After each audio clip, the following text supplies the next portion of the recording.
ये सुंदर लड़की हमेशा अपने परीक्षाओं में 0 अंक प्राप्त करती है, लेकिन उसे कोई परवाह नहीं है क्योंकि इस स्कूल में अंक नहीं बल्कि दिखावट पर प्रतिस्पर्धा होती है। हर छात्र के फोन पर एक सुंदरता रैंकिंग होती है जो स्पष्ट रूप से हर एक की स्थिति दिखाती है। शीर्ष 10 छात्रों को प्रेसिडेंशियल स्वीट में रहने और एक व्यक्तिगत सेवक मिलता है। कम रैंक वाले छात्रों को हर जगह भेदभाव का सामना करना पड़ता है, इसलिए सुंदर बनना हर किसी की आकांक्षा बन गई है। एक दिन एक स्थानांतरित छात्रा जिसका नाम एन है स्कूल आती है। हर कोई मानता है कि एन का आना एक खतरा है। केवल क्लास मॉनिटर अन्ना ऐसा नहीं मानती थी। उसे विश्वास था कि एन के चेहरे पर एक निशान है, इसलिए एन कभी उसे खतरा नहीं बनेगी। स्कूल के माहौल से एन को परिचित करने के लिए अन्ना, जो 10वीं रैंक पर थी, उसे प्रिंसेस बिल्डिंग में ले गई।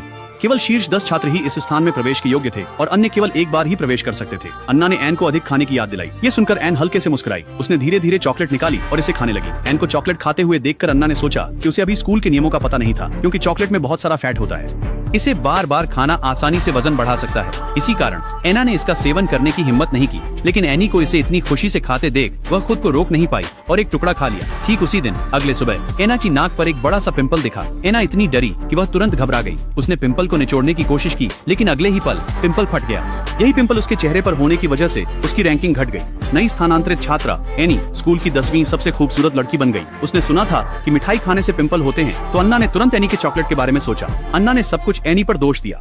दोपहर के भोजन के समय अन्ना हमेशा की तरह उच्च वर्ग के रेस्टोरेंट में गई, लेकिन वह भूल गई कि उसकी रैंकिंग 11 थी। उसे तुरंत 2 कर्मचारियों ने रोक लिया। एनी के उत्साही आमंत्रण के बावजूद अंदर आकर खाने के लिए अन्ना ने उसकी दयालुता की बिल्कुल भी सराहना नहीं की और सीधे साधारण रेस्टोरेंट में चली गई। हालांकि उसने अपने कप में एक मक्खी पाई, जिसने उसे डराकर बाथरूम में जाकर हाथ धोने पर मजबूर कर दिया। जैसे ही वह वॉशरूम में दाखिल हुई, उसने दीवार पर एक छिपकली को रेंगते हुए देखा। राजमहल की इमारत में अपने पिछले जीवन में लौटने के लिए एना ने तय किया कि वह अपनी सारी मुनहासों को खत्म करेगी। जैसे ही वह रात में अपनी सुंदरता की नींद ले रही थी, अचानक वह एक बुरे सपने से जाग गई। जागने पर उसने पाया कि उसके मुहासे बढ़ गए थे और उसकी रैंकिंग गिरकर 21वें स्थान पर आ गई थी। सोच रही थी कि अगर वह इसी तरह गिरती रही तो वह कभी भी राजकुमारी इमारत में नहीं रह पाएंगी।